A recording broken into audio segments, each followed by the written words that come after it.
dengan pengurangan atau pemberian batas kecepatan di lingkungan permukiman dan lain-lain. Jadi hal ini tujuannya untuk mengurangi resiko kecelakaan, meningkatkan kenyamanan pejalan kaki atau pesepeda, menciptakan lingkungan jalan yang lebih manusiawi. Ini tujuan dari traffic calming. Kemudian ada green roads. Jadi di sini untuk mengurangi dampak lingkungan dari infrastruktur jalan.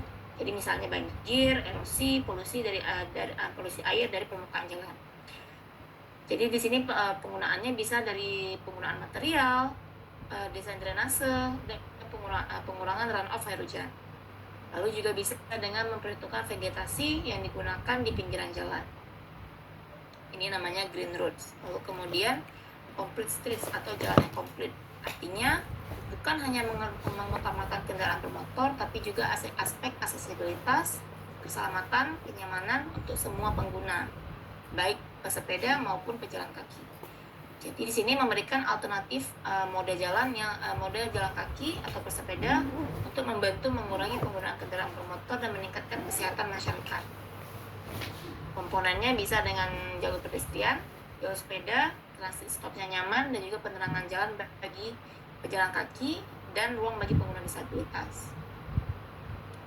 Kemudian yang terakhir ada volume, ada sistem performance dan capacity measures. Jadi ukuran performanya ini menentukan volume dan kapasitas ini menentukan kemacetan.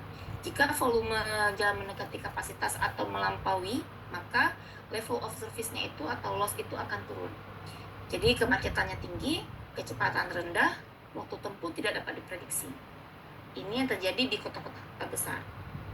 Kemudian performance ini juga terkait dengan realitas. Seberapa lama waktu tempuh kita, sehingga seberapa bergantungnya kita terhadap satu moda, keselamatan dan juga kenyamanan. Jadi ini best practice yang bisa kita lihat sebagai acuan dalam merencanakan sistem jalan perkotaan. Oke, ketika lihat kelima ini, apa best practice yang bisa diterapkan untuk mengatasi isu lalu lintas darat di Banda Aceh? Kita ambil aja kawasannya itu kawasan perdagangan jasa seperti di Penayung atau di kawasan pendidikan di Kopelma. Apa yang bisa diterapkan berdasarkan kelima tadi?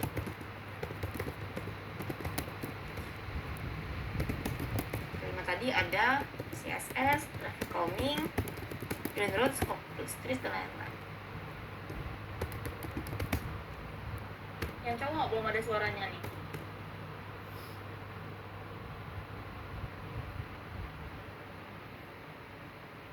Ada yang cowok tadi?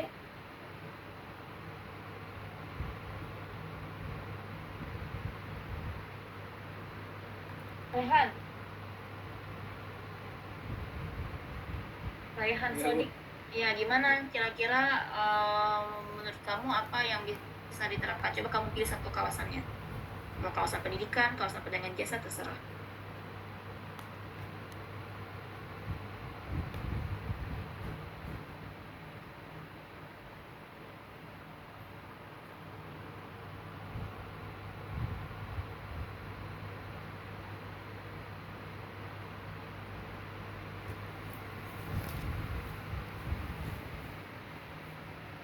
Gimana, Rehan? Kalau menurut saya, yang CSS ini bisa digunain di daerah Kopelma mungkin, Bu. Gimana? Karena kan di Kopelma sendiri itu karakteristiknya itu untuk kebanyakan untuk mahasiswa, baik itu untuk ketika kuliah ataupun di kawasan sekitar juga banyak komplek-komplek perumahan untuk dosen, terus juga ada kos-kos dari mahasiswa. Jadi mungkin untuk desain jalannya tuh yang bisa dibuat itu tuh hal yang nyaman lah untuk mahasiswa. Misalnya kalau misalnya di USK nih, untuk berpindah ke sebuah fakultas saja itu tuh harus menggunakan kendaraan bermotor. Karena mungkin untuk mahasiswa lebih nyaman bisa dibuat karakteristik itu bisa untuk berjalan kaki gitu, Bu. kenapa selama ini saya lihat di OSK nih banyak ketika pindah fakultas itu tuh menggunakan sepeda motor karena kurang nyaman dan aksesibilitas untuk berjalan kakinya itu kurang Bu. Jadi bisa Oke. dibuatlah yang sesuai dengan karakteristik dan kebutuhan mahasiswa. Oke, benar ya. Jadi bisa salah satu ininya dari Rehan adalah terkait dengan karakter Kopelma sendiri sebagai daerah pendidikan harusnya lebih terintegrasi antar satu fakultas dengan fakultas lainnya. Bisa dengan pembuatan jalur pejalan kaki atau mungkin daerah-daerah yang memang khusus untuk pejalan kaki aja ya. Dengan pastinya pemuatan dari segi shading seperti vegetasi dan penghijauan untuk terkait dengan aspek kenyamanan dan keselamatan. Yang lain, cowok lagi coba. Muhammad Fadil.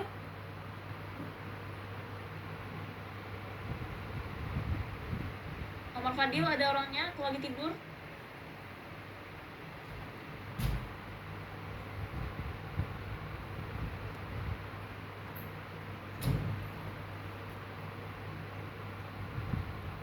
Fuadi,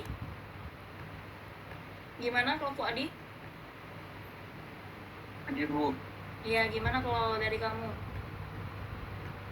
Kalau dari saya untuk best practice-nya itu saya ambil contoh yang complete streets Bu. Oke, kawasan mana kamu pilih? Nah itu saya lihat cocoknya di kawasan Jalan Pucuk Baren Bu. Jembaren. Daerah sekolah. Iya Jalan Pucuk Baren sama yang di Simpangan Model tuh Bu, Jalan Syah Kualanya. Karena dari yang saya lihat itu merupakan salah satu kawasan campuran, bukan mulai dari kawasan pendidikan, perdagangan, perkantoran juga semuanya berkumpul di situ. Jadi ada berbagai macam kelompok pengguna jalan dengan berbagai macam aksesibilitas yang digunakan untuk mencapai tujuan mereka. Jadi untuk memudahkan mobilitas mereka itu membutuhkan kompleksitas fasilitas Bu, mulai dari yang memenuhi kebutuhan untuk pejalan kaki, pengguna sepeda, kendaraan umum, dan kendaraan pribadi. Juga yang mendukung untuk kelompok-kelompok marginal seperti difabel ataupun kelompok yang rentan Bu. Oke. Kira-kira apa yang bisa dibentuk paling awal dulu di situ?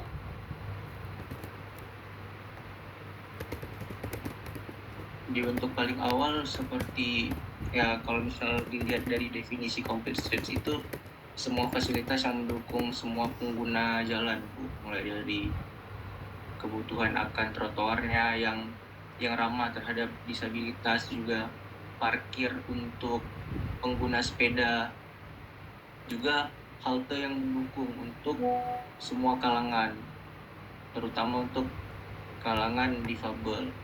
Karena kebetulan kemarin saya sudah survei juga ada beberapa halte di Kota Banda Aceh itu yang belum ramah terhadap difabel karena masih ada halte yang belum ada rem di haltenya. Oke, berarti Fuadi ambilnya di daerah Pocebaran.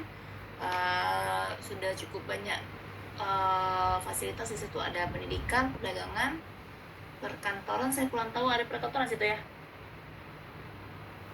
Kalau ada berarti memang ada, jadi campur ya di situ, sehingga dibutuhkan jalan yang nggak hanya kendaraan bermotor karena sekolahnya pun di situ dari TK sampai SMA ada. Jadi keamanannya itu harus lebih diperhatikan.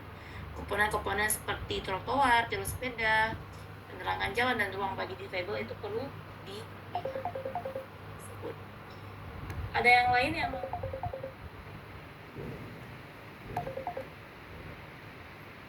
Halo.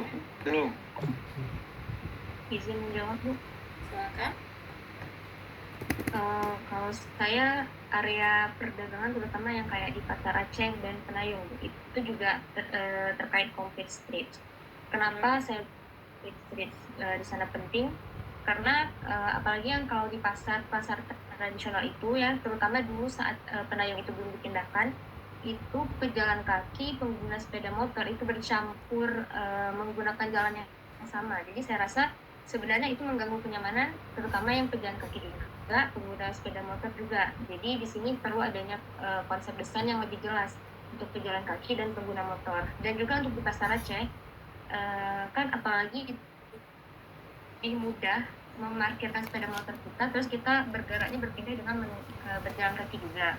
Nah, di situ saya rasa juga sangat diperlukan adanya konsep desain yang juga menyediakan jalur pejalan kaki, karena area pasar dan perdagangan itu membuat masyarakat intensitas perpindahannya itu lebih banyak.